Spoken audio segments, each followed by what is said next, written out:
Right, we are now officially live, and we are very pleased and honored and privileged to have Adriana Marais, who is one of the top 100 candidates for the Mars One project. Is that correct? Yes. Okay, so before we do anything, when people talk about Mars One, they're referring to a project where people, how many people? 24 people will be chosen from the 100. 24 are going to be sent to Mars on a one-way ticket. That means you go there, you don't come back. You stay there. You live there. Okay, so there are a lot of assumptions here. A, that you're going to make it there. B, that when you do get there, you're going to live there. And C, you're not coming back. So what are you going to do there while you live there? Live the rest of your days out on Mars? Yes. Okay, so let's go back a little bit, because this sounds very far-fetched. It does sound a bit ridiculous, doesn't it? Yeah. And of course, I mean, we've obviously traveled to Mars many times, and we've landed little rovers on Mars, so we know what the planet's surface is like. We pretty much know what the atmosphere is like. But before we get there, let's talk about Adriana. How on earth did you get to fall in love with space and want to go to Mars? What did you study? So we need to know a little bit more about you before we can actually work out where you're heading. So you want to give us a little bit of background? So when I was young, I thought about being an astronaut. How many of you have thought about being an astronaut? Well, that's good. I thought about being lots of things. I wanted to be a writer, I wanted to be a farmer, but I also wanted to be an astronaut. And now that the Mars One project, I saw in the newspaper, was asking for volunteers to go and live on Mars, I sent my application, and 200,000 people also applied, and now they've narrowed it down to 100. Okay, but that's going forward too much. Let's go back. Before we go, so when 200,000 people applied, what were the criteria? What sort of selection process did they make? They go, no, you don't look like an astronaut. I mean, were there certain things they were looking for? You have to be over 18, so you guys will have to wait a while before you apply. But just would have made it. Yeah. But there were no other restrictions. Anyone who wanted to volunteer could go. So the kind of people they've chosen now are all different sorts of people. Some people are teachers, some people are lawyers, some people are business people, some people are scientists, some people are pilots, some people are comedians, all different kinds of people. Even comedians? Yes. And they chose the varied group of people for a purpose? So you want to make a village on Mars, basically. So you want all different kinds of people, just like villages here on Earth. So okay. So you wanted to go to space, but then. So at school, I liked science, but I also liked all my other subjects. So you should always study hard at school, because you never know where life is going to take you, maybe even to Mars. So don't forget to study hard, because if you do want to be an astronaut or anything else, you need to study hard at school. Do lots of reading, do your homework well, listen to your teachers, and read a lot. Okay, who likes reading? Excellent. Yeah. That's what we like to see. You learn so much from reading, and also watching YouTube videos on the internet. That's also a way to learn. There are lots of ways to learn. So you need to learn a lot, and then you can go to university when you finish school eventually. And I studied physics at university. That's the kind of science where you learn Newton's laws, where you calculate if you throw a ball, how far will it go before it hits the ground, how high will it go, how long will it take to get there. Physics tells us all of that stuff. Physics tells us about space, like how the planets move around the sun in the solar system. And getting rockets there, and getting them back, hopefully. Physics also talks about big stuff like space, but physics also talks about small stuff like molecules, atoms, electrons. Who's heard of an electron? Wow. Electrons make currents, right? When you plug in your computer into the wall, the current that comes from electrons. So we also study those in physics. So those are all the interesting things you can learn about when you study physics. And but then you've just recently got your PhD as well. Yes. And what did you get your PhD in? Quantum biology, which is the mixture of physics and biology. So lots of science. Okay, so physics is studying the physical things and the forces that are together with that. And I think we have Maria all the way from Argentina. So thank you for joining us, Maria. I'll just put you on mute.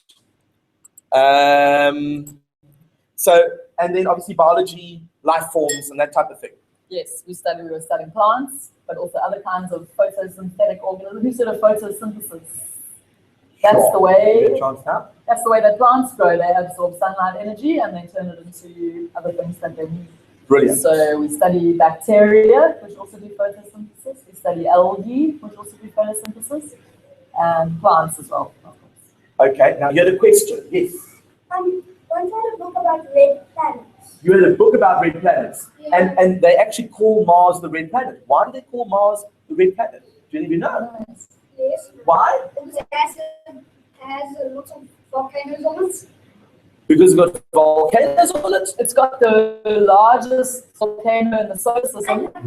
Whoa. Told you. Okay, that is a big volcano. They're not active anymore though. So long ago they were. There's another reason for the red. There's no lava. That's a good. I think I know. Why do you think they call it the red planet? Besides the volcanoes? Yes? Red dust. Exactly. Why is it red? What is it? It's something that we know. Okay. No? You know when metals start to break down and Nothing like what's the word? rust. Rust.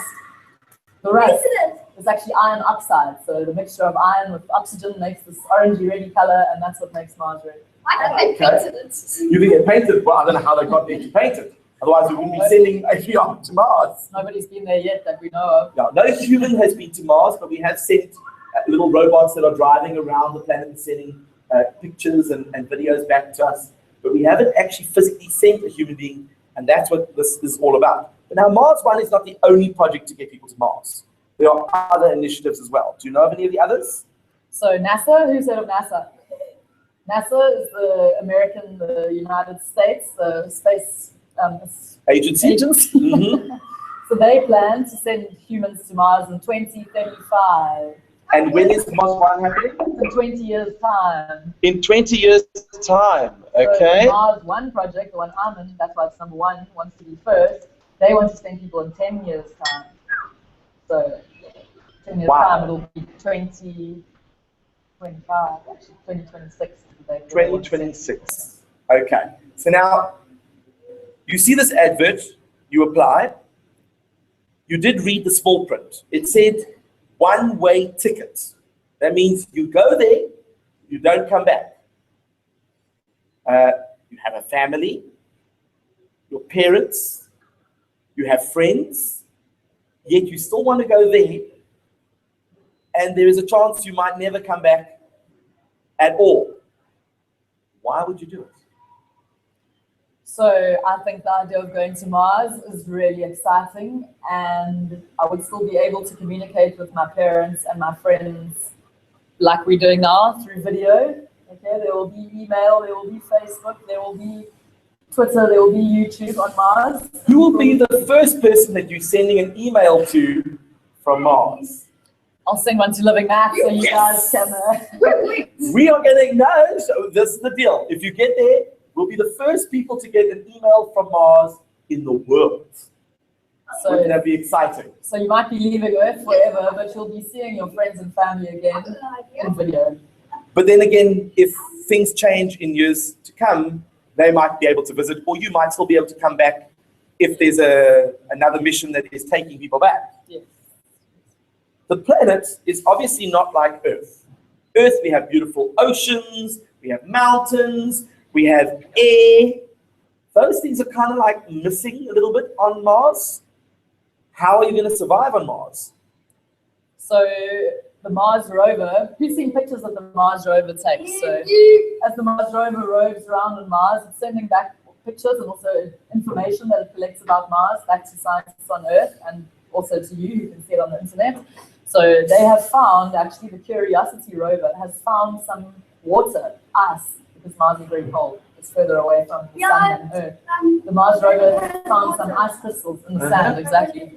So the water that we drink will come from the sand on Mars. The sand is full of rust, iron oxide, that makes it this really orange color, but there's also H2O inside there, so you can melt that and drink it. Where do you think you get oxygen from? I just gave you a clue. Water is made up of, what's the chemical formula for water? H2O. So where do you think you get the oxygen from? From the water, okay? There's a way. Say that. Good. So that is, you can break up the hydrogen and the oxygen and breathe the oxygen. You can drink the other water that you keep, and that's how people will survive. but now, a lot of the stuff is untested. We haven't ever done it before. Are they going to send a pre-mission to see if these things can be done?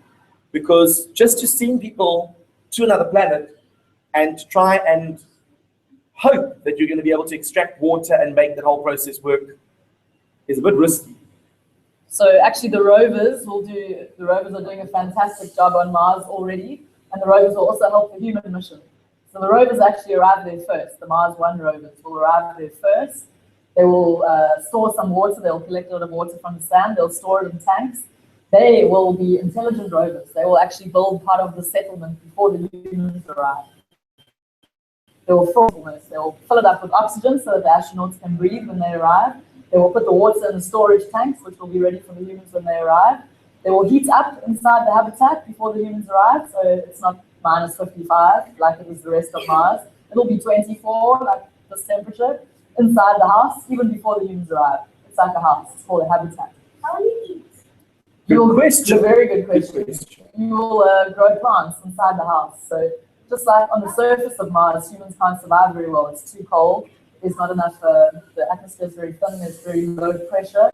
Anyway, so the plants have to be kept inside the habitat as well. So you'll have a greenhouse like inside the habitat and you can keep those plants. Wow, look at these questions. I'm loving this. How do you make them? Well, they're going to obviously take seeds and things with them. That would be very useful. Yeah. Why don't you just take food from? They will obviously take food with them as well, because you know in space you have what they call it's like powdered food, which they add water to, and then that becomes like a meal that they can eat. So I would assume that you would be taking enough food supplies to also back up the fact that the plants haven't grown yet. Yes, if there's a problem with the plants, there will be other food in storage for the people to eat. Yeah. Okay, right at the back there, yes. What about dairy? Because are you going to have fridges and stuff there? Well, we won't have any cows, so dairy will be a problem. Cows are too big to take in the beginning. Yeah, but cows always, they live on the moon, not on Mars. Yes. So you need calcium from dairy products, right? So the calcium will have to come from some special kinds of plants rather than milk or cheese. So there won't be milk or cheese in Mars in the beginning. Okay, yeah. Do you know how big the atom besides the electrons going around? How far away? Depends which atom. Which one are you thinking of? Let's say hydrogen. Hydrogen is a simple atom. It's just got one proton in the middle and one electron going around. It's called an angstrom, basically. Have you heard of nanotechnology? Yes. Nano means 0.901 of a meter. So it's like a half of a meter. So, yes. Sure. 1,000 millionths of a meter. Much smaller than what you can see. So then there would be 1,000 many. millionths of a meter. This is a meter, 1,000 millionths of that. So you can't see an atom basically. But you're saying that if the atom was this big, then how far would the electron be? It would be many millions of kilometers. Now I know you have a question. Yeah. Well, Yuri Gagarin, the Russian, was the first person in space, and he's obviously very famous for being the first person in space. Neil Armstrong was the first person on the moon, and he's obviously glad to be there too. Why should they choose you? Well, living on Mars will be very difficult. You will need to try to be happy every day when you wake up, even though you might miss your back on Earth. You find there like different rocks, looking of fossils of some life that maybe once lived on Mars. So for me, these things are so exciting that even though I would miss my family and friends and Earth, I would miss swimming in the sea, I would miss the mountains, I would miss the animals, I would miss the plants, I would miss the people. But for me, the doing of the science is so exciting that I'm prepared to give it all up to be a part of this adventure. That's very brave. Isn't it brave? Yeah. I think it's very brave. Or foolish. We're going to get to that in a second. I didn't just make friends with that. That's So perfectly there's fine. questions. There might be life forms on Mars, but obviously not like green little people walking around, but maybe tiny little microbial life forms, and that's part of something that you've been studying. Yes, so we have an idea what Mars looks like. So you've seen photos or videos maybe from the Mars rover. So far, we haven't seen any evidence that there are things as big as us walking around there. I don't think there are. We've been looking at Mars for quite a long time. We haven't seen anything like that. What we haven't had a chance to do is look under the rocks, dig down and look under the ground. It's possible there that there's some kind of lichen or fungus or moss or algae or bacteria or some small kind of life form like that that could be living underneath. That's what we're going to go look for. Now, a couple of weeks ago, we had a team from NASA here at the Cape Town Science Center. We had Dr. Catherine Coleman, who is a NASA astronaut, and we also had Dr. Ellen Stofan, who is the chief NASA scientist. And when she got back to the US, we as a human species are going to encounter some form of life outside of our planet within the next 20 to 30 years. She said it's not a case of if, it's a matter of when, which is quite exciting because that's almost the time where it's going to coincide with your arrival there. So not only would you be the first person on Mars, but you might be the first person to discover life on another planet. So that would be extremely exciting to me. Another one of the reasons that I would be prepared to miss my family and friends a lot, to go and do that kind of, to be part of that kind of discovery and do that kind of science on Mars. So I'm not sure whether the life would still be living on Mars because Mars is a very cold, very dry place now. But long ago, 4 billion years ago, we think that there was liquid water on Mars. So Mars's conditions have changed a lot over the last 4 billion years. There's evidence just by looking at the patterns that rivers make or flowing water makes. The rocks look like on Mars that there was once water a billion years ago. So what we will already be looking for is the fossil evidence. So but then you're saying that now, it used to be there, which means it might not ever be there ever again. So you're going to a planet that doesn't have any water there. Or there is definitely ice. There's definitely ice now, but the question or the evidence shows that there was once liquid water flowing. So a lot of water probably left the surface of Mars when it lost its atmosphere and its magnetic field. The stuff is now getting in depth, but there was once liquid water on Mars. Now what's left are a few ice crystals in the sand, enough to drink for the people. Okay. Yes, you have a question. That is a good question. In fact, it's probably one of the most important questions. You go to space, you can't keep it in the whole time. So how long does it take to get to Mars? So then, because that's a long time to keep it in. 7 months. 7 months to get there on a rocket. You're not going to keep it in for 7 months, are you? No, Not even 7 minutes. I'll keep it 1 minute. Well, let's ask. So then, if you are obviously floating in space, you're going to have to go to the toilet at some point. What does a toilet look like in a rocket? So when you're in space, what happens? I know. What is the word I'm looking for? On Earth, we have what keeps us down. When I jump up, I fall down again. Gravity. In space, is there gravity? No. So what happens to the people? They float around. What happens to everything? It floats around. So imagine if you go to the toilet without using the proper equipment, it floats around. And that you don't want. Maybe it's full. So then how do you get whatever you make, number 1 or number 2, to go down? So I've never tried one of these space toilets, but it makes like a suction when you sit down in the seat, so that nothing can get out and float around by you. Maybe know more about Yeah, these well, I mean, toilets. it just so happens that I do know a couple of astronauts, and they've been to the toilet in space many times, and what they were saying is that for a number 1, for both a boy and a girl, they have like a special cup that's got your name on it. So that each person's got their own cup, and then there's a long pipe. And what happens is when you go to the toilet, you switch on the machine, and it creates like a little bit of a vacuum, like a bit of a suction. So as soon as you hold it anywhere near you, whatever you make goes straight into the pipe. It then gets put into a big machine and processed and turned into drinking water. So they actually recycle their wee Ew. on the International Space Station. I know. Who wants to go to Mars now? Oh, Here's a question. the number two is they don't recycle, which is a good thing. Here's a question. Yes, you have a question. Why, if the suction, why do you do that? Because then the suction is going to take all the air out. No. It's very, very. You see, in space, if you take, for example, a hair, and you push someone with that hair, all of a sudden, they will float to the other side of the room. That's all you need to get them to move. So only a little bit of suction will be enough. You don't need a lot.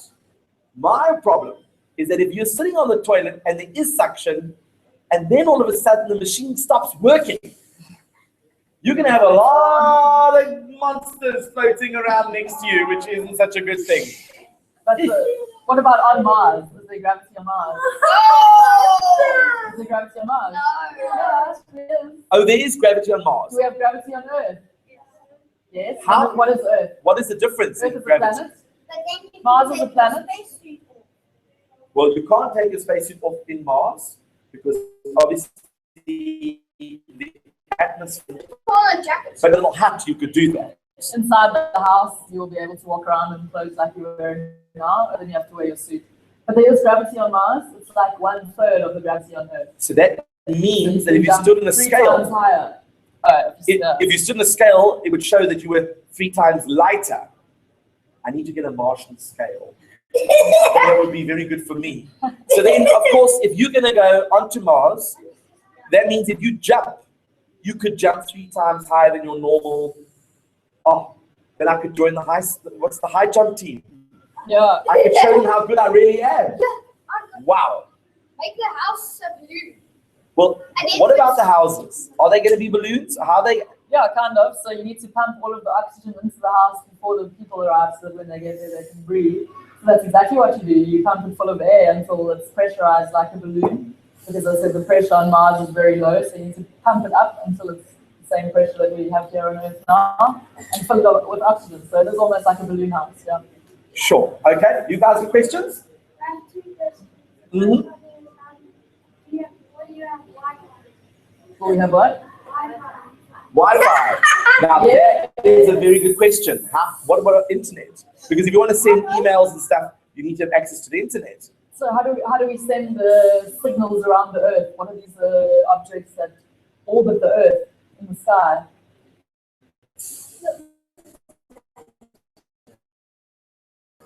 So to be installed on Mars. 2 of them actually part of the Mars One project, and then many more after that. And these satellites will transfer information from Earth to Mars. So you can look on Wikipedia when you're on Mars. You can send somebody a message, like a WhatsApp or an SMS from Mars. You can send an email, and you can watch YouTube videos or sports games. You can do all of that stuff on Mars because of the satellites. But now, it takes 7 months to get there. That's a long time to travel. I mean, I know that if you guys were sitting in a car going on your school holidays, you often ask your parents, are we there yet? Are we there yet? That's only a few hours. Can you imagine 7 months? I'm not going to Disneyland. Well, that's even further than that. Are you equipped to handle a journey that is 7 months long? Are you going to sleep for part of the journey? Can the rocket actually travel for 7 months without running out of petrol? Does it use petrol? How's that going to work? So, well, when you're outside of Earth, there's no more gravity, there's no more air, it's space, right? It's empty space, it's a vacuum actually. So as long as you fire your engine once when you leave Earth, you start moving. There's nothing to slow you down, so actually you can turn off your engine at that point, keep moving with the same speed that you left Earth with. So you don't need to use petrol for that. When you want to change direction, when you get to Mars, you know you need to turn to land on Mars in the place where you want to land, where the rovers have already built the house. Then you need to use your engine again, and that's it. You also need to use your engine to slow down before you hit the surface to make it a nice, comfortable landing, and that's it. Yeah. Where will you get electricity? What about electricity? Very good question. These are good questions. Obviously, you need electricity, right? You have all of these Wi-Fi, and you want to watch TV, you want to melt your water that the rover collects. And the lights. Where are you going to get the power from? What do you think? Mars is part of the solar system, right? So that means what kind of power can you use there? A lot of people have them on their roofs nowadays to collect electricity from the sun. Solar power. Solar panels. So solar panels will obviously be used to generate electricity. Yes, so although Mars is further away from the sun than Earth, the sun still shines on Mars. The sun still comes up in the morning and sets at night. Mars also spins on its axis as it goes around the sun, so there's day and night. During the day, the solar panels will collect sunlight energy and turn it into electricity for the people living on Mars.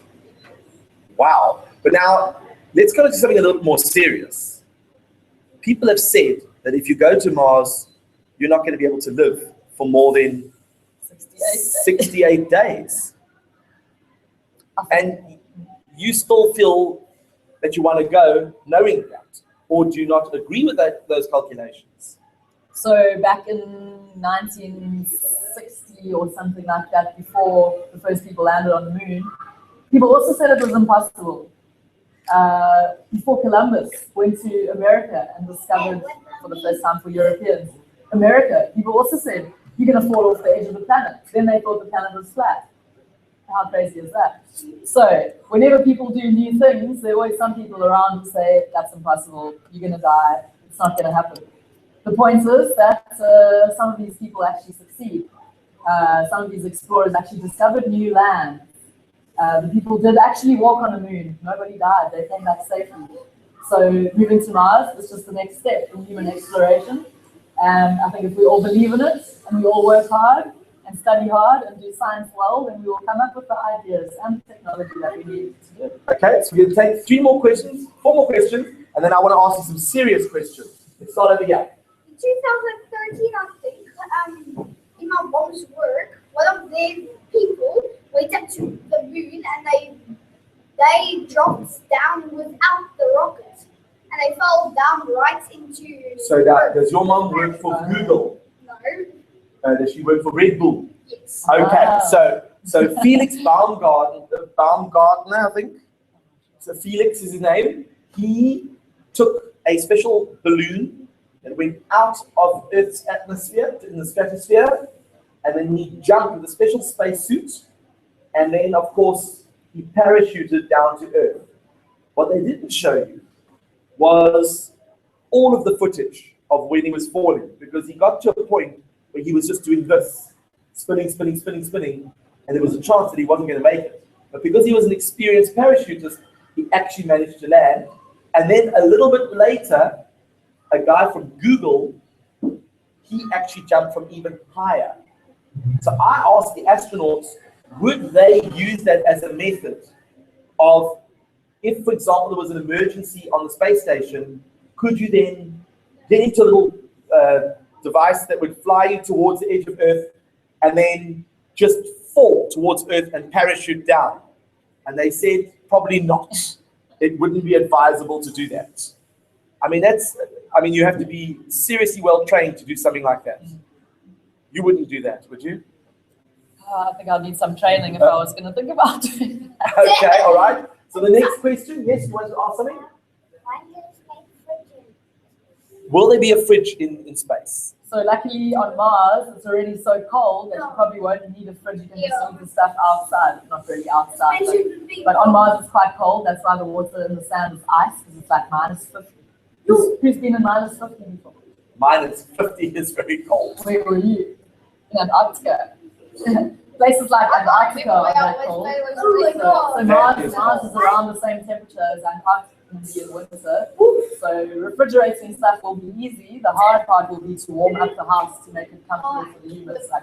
And that's where solar energy might help out a little bit. Yes, you have a question. Will the balloon house ever run out of air?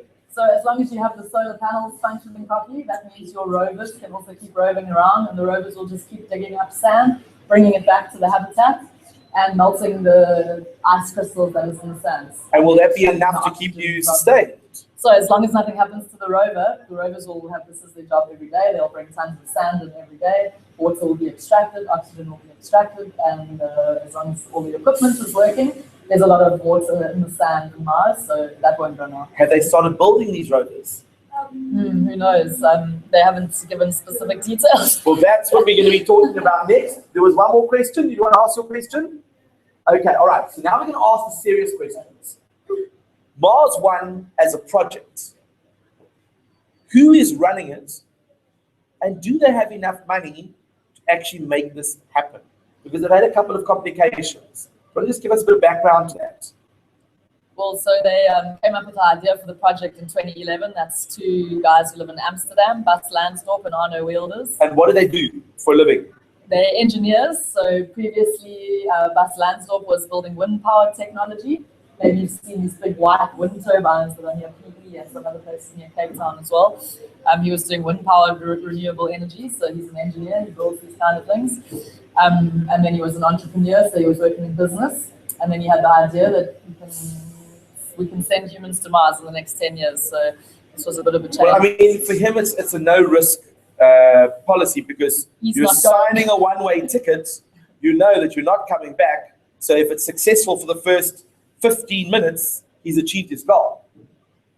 Well, I think if it's successful for the first 15 minutes, a number of other people will be very interested to follow soon on the footsteps of the non-profit, non-governmental foundation that managed to pull it off. I think places like China and Russia space agencies will be very keen to follow the developments that Mars One makes. And I think if people do land on Mars, a lot of other people will want to join them. So I think as long as the first team gets there safely, it will be a matter of time before lots of other people want to come too. And now a more serious note is that you could die.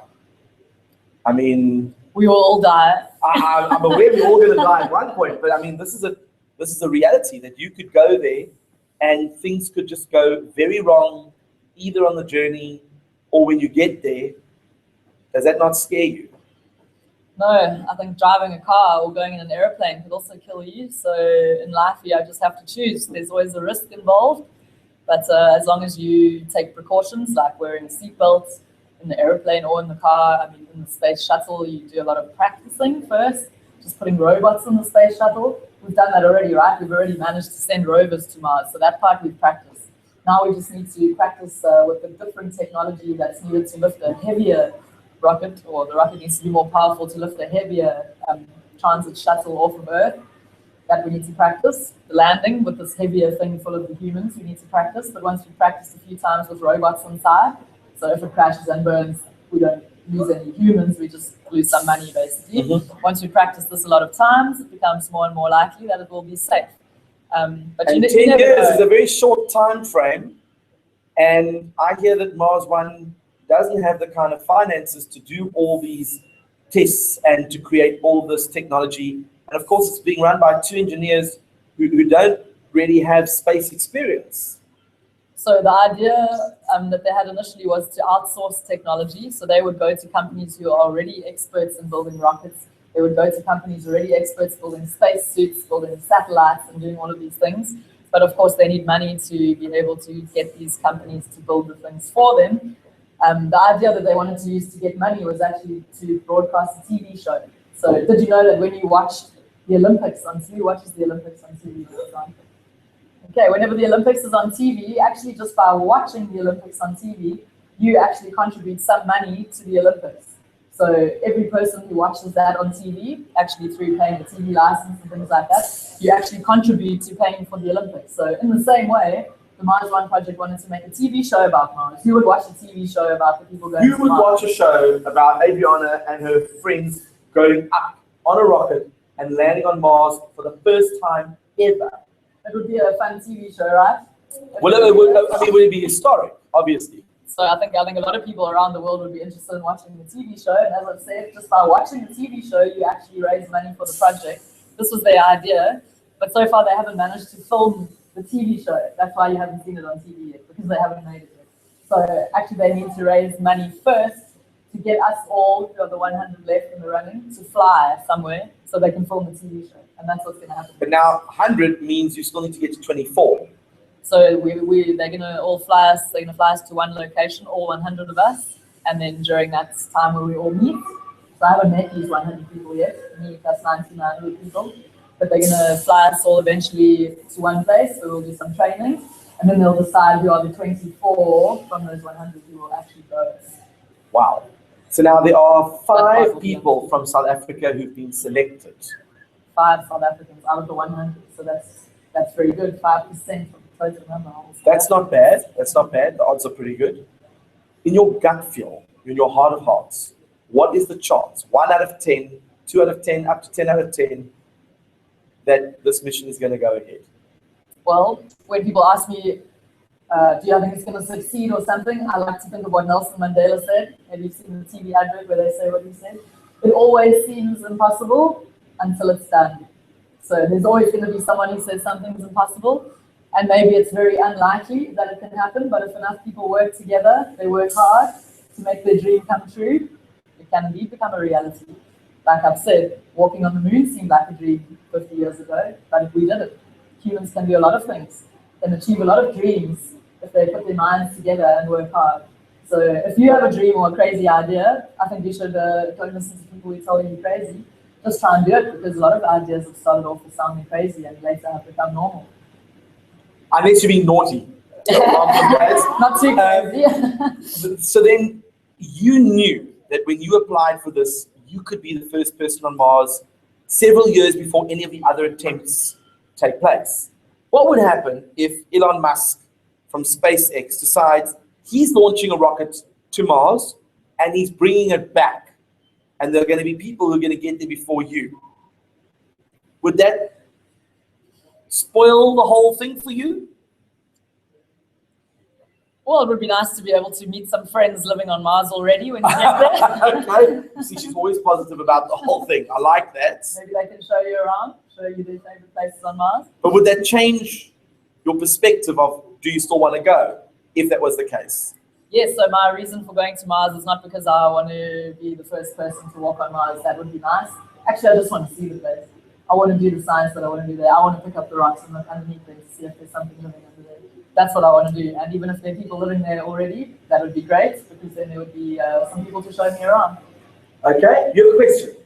How do you know that you actually go to Mars and you don't land on another planet? Good question. Who's driving the rocket? Not me, because sometimes I get lost when I'm going places. Do you use GPS to find yourself?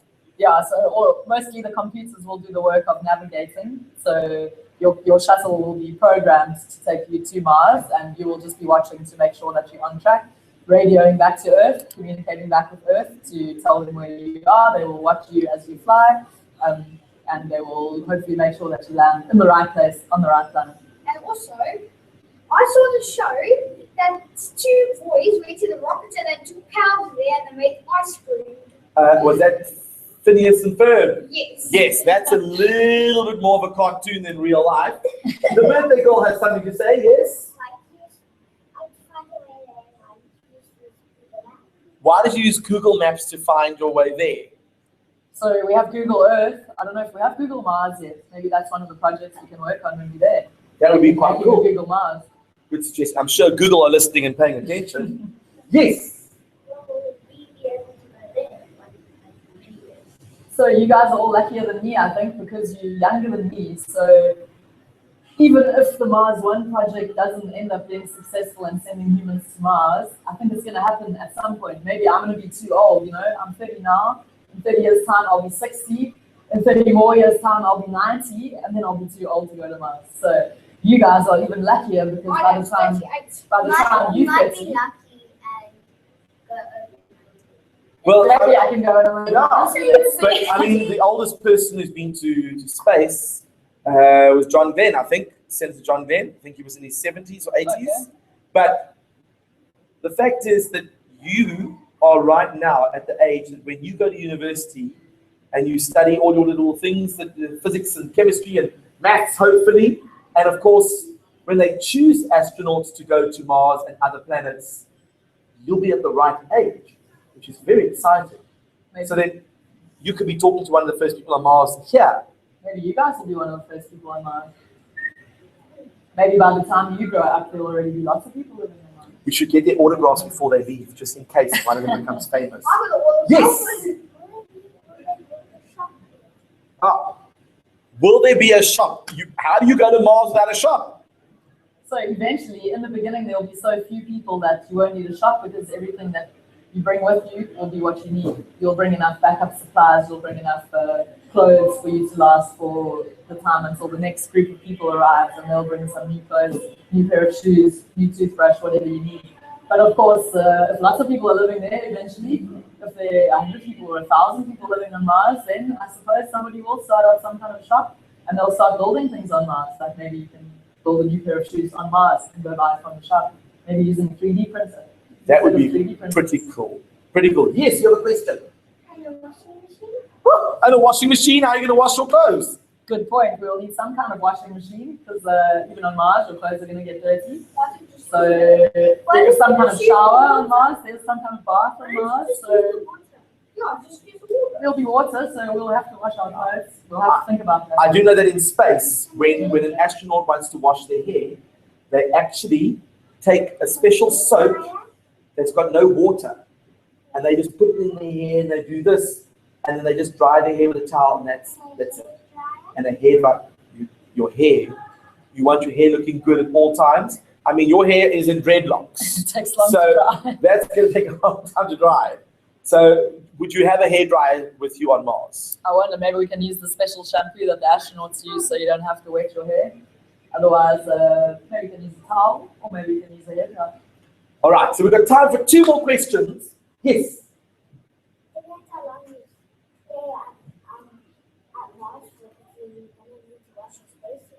Yes, you're going to have to obviously work because you always want to look good in case someone else arrives on the planet.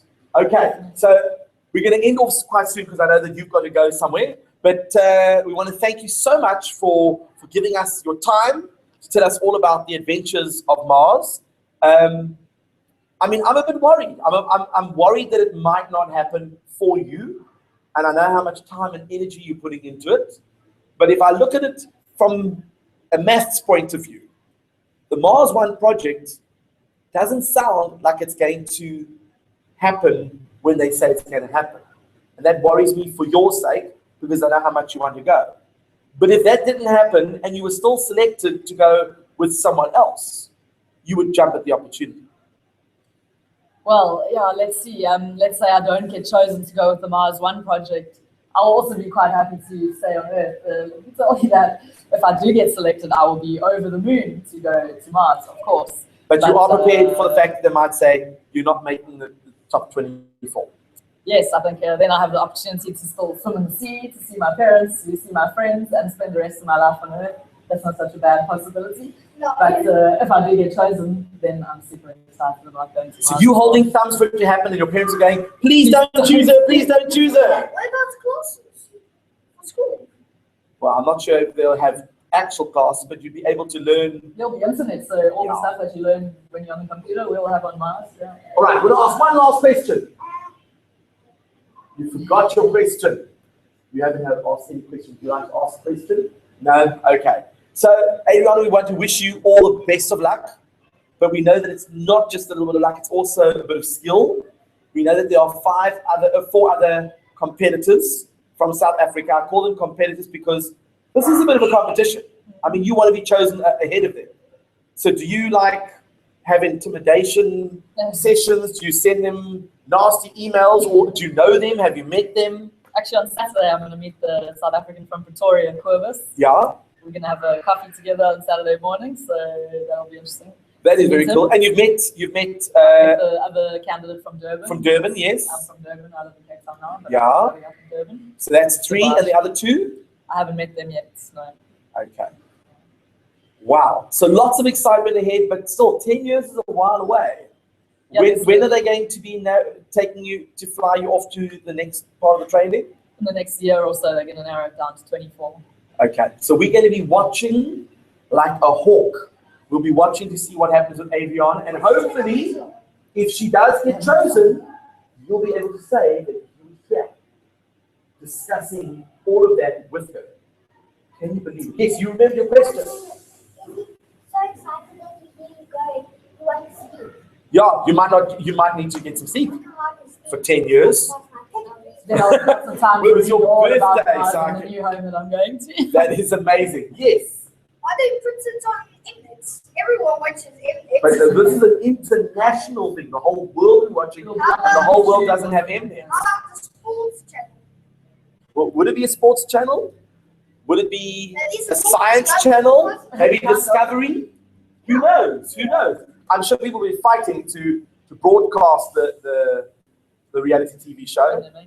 That would be quite exciting if it gets made. Yes. What if it's your birthday? Are the other people going to give you presents? Hopefully, so that'll be the first birthday party on Mars ever. How many Mars rocks can you get for your birthday? But for you, that would be a gift. Yeah, well, what could we give as a present on Mars? Yeah, maybe a Martian rock. Sure. All right. Well, we're going to say thank you very much to Adriana. We're going to end the broadcast now, and we had a couple of guests who joined. I noticed we had Atalo from, he's from Sao Paulo, I think, and we had Maria, and she's from Argentina. So it was very nice to have a couple of international guests who popped into the room. I don't think you noticed them while they were in, but we've also had people who are watching it live at home on YouTube, and it will still be on livingmaths.com for those of you that would like to see it. So I'm going to end the broadcast over here. Let's go like this.